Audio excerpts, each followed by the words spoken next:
విజయ నిర్మల గారి జయంతి అంటే అంటే ఇప్పుడు మనం జయంతి అనుకుంటున్నాము. Yeah. వారు ఉన్నప్పుడు ఆమె బర్త్‌డే ఎలా జరిగేది అసలు మీకు తెలిసి? ఆ రోజు ఎలా ఉండేది ఫ్యామిలీలో?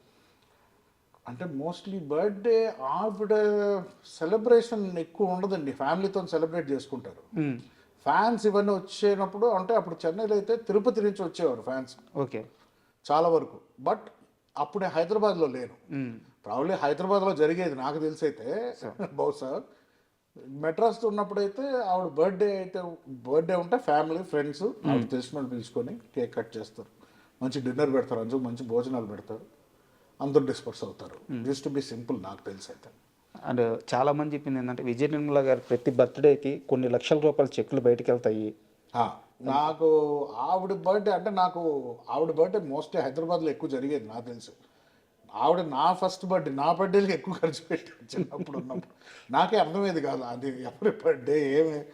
జనాలు ఈ గేమ్ షోస్ అని పెట్టి పిల్లలందరికీ పిల్లలకి ఇవి తర్వాత ఆ టెంపుల్స్కి వీటికి ఆవిడ అంటే ఆవిడ రెగ్యులర్గా ఆవిడ చాలా చాలా చేసేవారు యాక్చువల్లీ. సో అంత డీటెయిల్డ్ నాకు నిజంగానే తెలియదు. చెక్ రాశారా పంపించారా ఇవన్నీ నాకు తెలియదు. నా పనిలో నేను ఉండేవాడిని.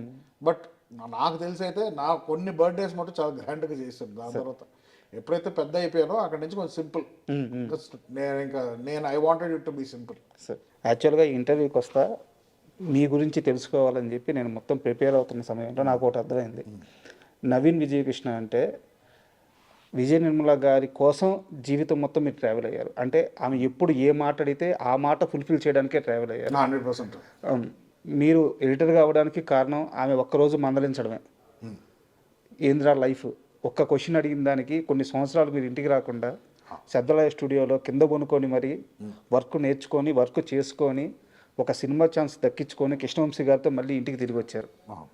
అక్కడి నుంచి ఎడిటర్గా మీకు ఎంత మంచి పేరు వచ్చిందో ఇండస్ట్రీ వాళ్ళు అందరికీ తెలుసు. అక్కడి నుంచి మళ్ళీ ఆమె నిన్ను యాక్టర్గా చూడాలని ఉందని ఒక్క మాట అడిగిన దానికి ఆ ఎడిటింగ్ అంతా పక్కన పెట్టి యాక్టర్గా మీరు కోవిడ్ ముందు వరకు ఎంత పెద్ద ప్రయాణం చేశారో అందరికీ తెలుసు. నానమ్మ అడిగిన ఏ మాటకి మీరు ఎదురు చెప్పలేదు, నో చెప్పలేదు, దాన్ని ప్రయత్నిస్తూనే ఉన్నారు. ఈ విషయంలో మిమ్మల్ని చాలా సక్సెస్ఫుల్ మనవడం అనుకోవచ్చు. ఏమో నాకు నేను ఏ రోజు నేను సక్సెస్ అయ్యాను అని నేను మైండ్లోకి వెళ్ళిందంటే I think that is the end of my career అని నేను ఫీల్ అవుతాను. నేను కెరీర్ పరంగా అడగట్లేదు, ఏదో ఎలాగైనా ఆ బాండింగ్ పరంగా అడుగుతున్నాను. నేను ఒకటే చెప్తానండి, నేను నాకు దేవుడు అన్నాడు ఉంటే నాకు షష్ఠి పూర్తి వరకు ఉన్నానంటే ఆ రోజు నేను వెనకాల చూసుకొని ఎవాల్యుయేట్ చేసుకుంటాను. అప్పటి వరకు నథింగ్ ఇస్ అన్ అచీవ్మెంట్ నాకు తెలిసి. అంటే చిన్న చిన్న సక్సెస్ ఉంటాయి, but at the same time success అయిపోయిన వెంటనే నెక్స్ట్ ఏంటని ఉంటుంది. వెంటనే ఒక 3 ఫెయిలియర్స్ రావచ్చు.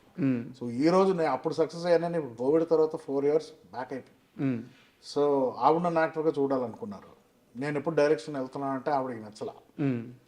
బట్ నేను యాక్టర్ అవుదామని మధ్యలో అనుకున్నాను, డైరెక్టర్ అవుదామని మధ్యలో ఆఫ్టర్ హర్ డిమైస్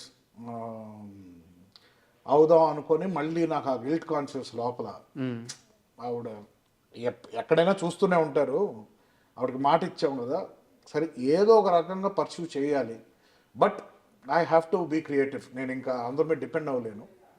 నేను ఫస్ట్ క్రియేటివ్ ఫీల్డ్లోకి వెళ్ళి మెల్లిగా I will see if I can అలాంటి ఆస్కారం అలాంటి ఒక అవకాశం వస్తే నేను అది 100% I will take that journey.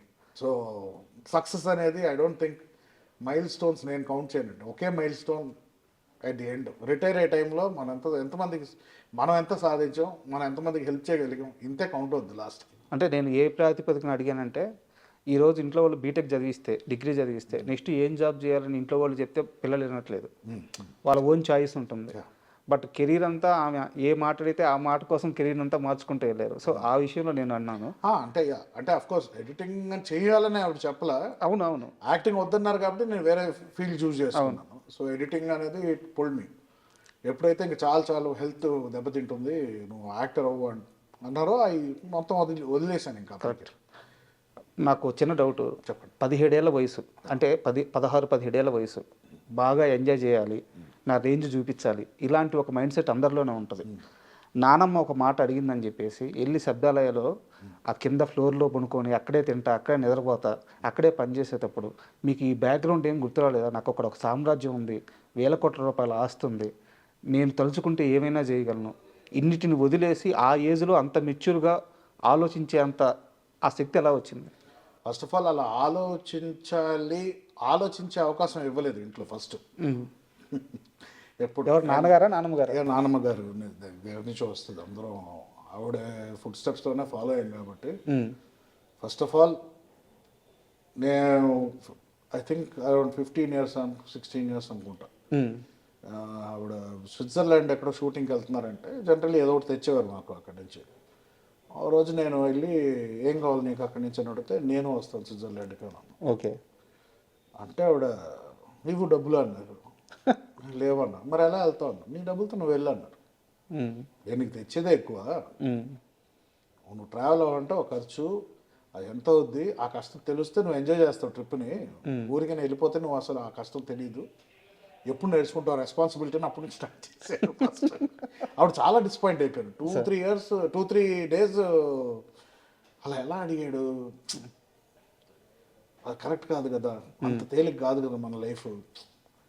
నేను హర్ట్ అయిపోయాను. అంటే నాకు ఒక కోరిక అంతే ట్రావెల్ అవ్వాలి, అందరూ మాట్లాడింది, బట్ అది అంత తప్ప అని నేను రియలైజ్ అయ్యాను అప్పుడు. దాని తర్వాత ఇంకెప్పుడు అన్ని గుండెలు రాలేదు నాకు, ఇంకోసారి ఏదైనా అడగాలి. సో మనం ఎలా ట్యూన్ చేశారంటే ఫస్ట్ నుంచి ఎప్పుడు మన కష్టమే ఇంపార్టెంట్. ఎప్పుడు నీకు దారి ఈరోజు నేను ఉన్నాం, రేపు లేకపోతే నువ్వు ఏం చేస్తావు ఒకటారి రియాలిటీ చెక్లోనే పెంచారు 100%. ఈరోజు ఈ ఆస్తులు ఉన్నాయి, రేపు ఉండకపోతే ఏం చేస్తావు? ఈ క్వశ్చన్స్ అడిగాడు. ఇది ఏంటంటే ఇవి బాగా డీప్గా నాలో పాతుకుపోయినాయి. సో ఆ పరంగా ఆలోచించేవాడిని కానీ. అండ్ ఎప్పుడైతే యాక్టింగ్ అది వద్దన్నారు, సో ఓకే, నాకు ఆ డైరెక్షన్ ఇంట్రెస్ట్ నాకు ఎప్పుడు.